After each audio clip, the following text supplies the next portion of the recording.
everyone, this is Lisa from Life in Layouts, and today I wanted to show you how to make pinwheels. In your kit this month, if you get the Flavor of the Month kit, you will receive 2 pinwheels, and they are not assembled.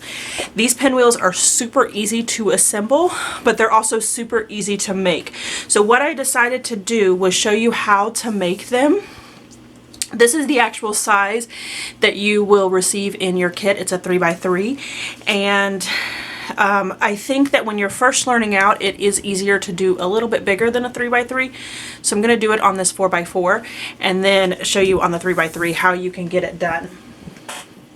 So the first thing that you want to do is to, if you are just assembling the ones that come in your kit, you do not have to do this step, but this is if you're making them on your own, is you want to find the center. So these are actually 4.5 by 4.5. So I'm going to find the center, which is 2 1/4 by 2 1/4. All right, so I'm going to erase this one here. And so I have a center mark in here with my pencil. Now, if you are assembling the ones that come in the kit, you should see a center mark on the pieces that are there. So if you're assembling it yourself, what you want to do is you want to cut till there's about, I don't know, maybe an inch. Oh, there's fun foam on my scissors, sorry. Maybe about an inch from the front, and these do not have to be perfect in any way. The whimsical process of the pinwheels do tend to cover that up a little bit. So once you get these done, so I have 4 pieces cut out, and you should see this resemble the pieces that come in your kit. You're going to want to put pop dot, some ATG adhesive, just something in the center, glue dot, just so that you have adhesive in the center. And then what you're going to do is you're going to start from one corner and you're going to bring it up here to this piece here. Now you can leave them with a little area here so that it's popped up. Let me put that back up there for you guys so that it's popped up like this.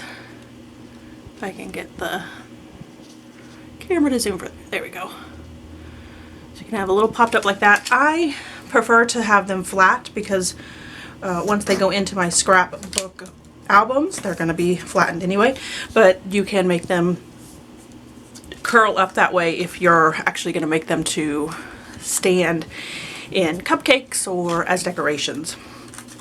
So if you're taking the triangle pieces itself, you're going to fold down one, you're going to skip this one, and you're going to fold down the next one of the next triangle. So it's like every other one. And then I'm going to do it for all 4 sides. And it does not matter what the center looks like because you're going to end up putting something there. So you'll end up looking like this here.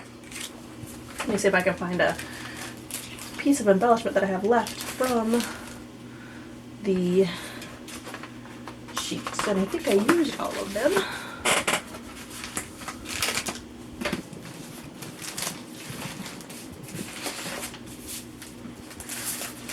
I do have some shape sprinkles from Doodlebug.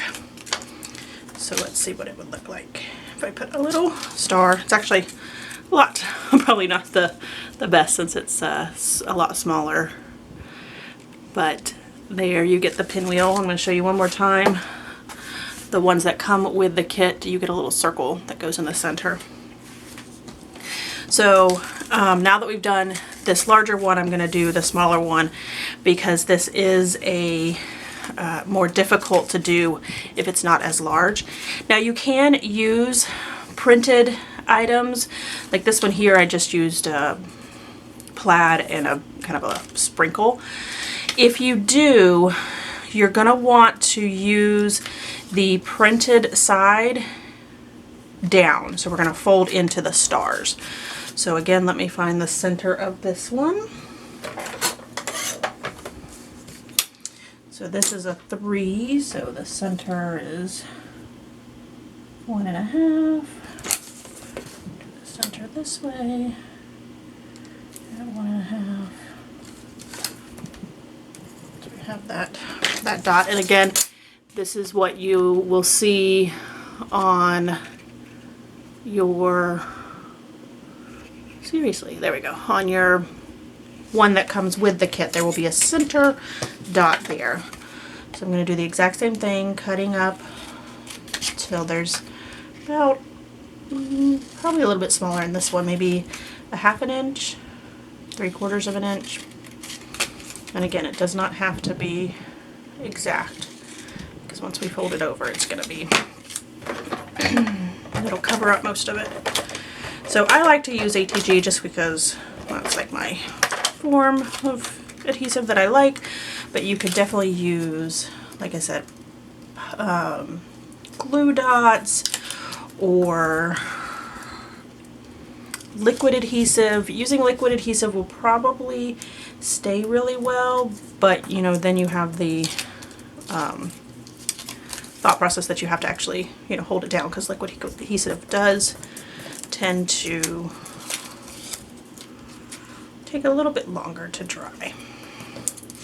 So, let's see if I can, I'll see, this one I'm not too fond of, because see how the pattern is just so busy and it's hard to see those stars on it.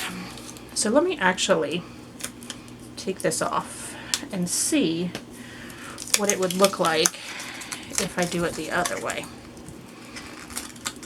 The only problem with doing it the other way is that you may have some of the pieces.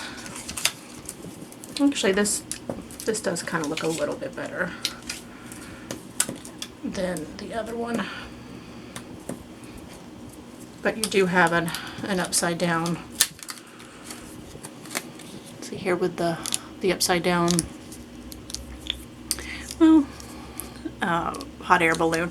So I would highly not recommend doing something where you do have that shape on it, because you're going to run into it just not looking very well.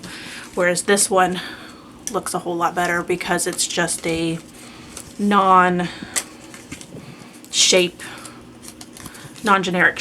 So I'm going to do it one more time with this one so that you can see it in the smaller. So let's see. 1.5. Let's turn it this way. Let's do 1.5 that way. 1.5 this way. Actually, I found it right there in the center.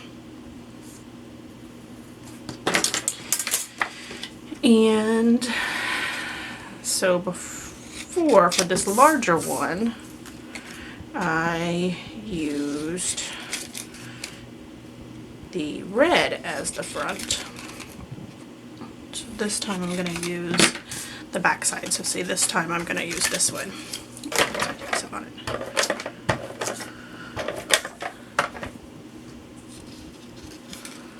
Alright. So I'm going to fold that in. And again, you're going to skip one, fold in again, skip one,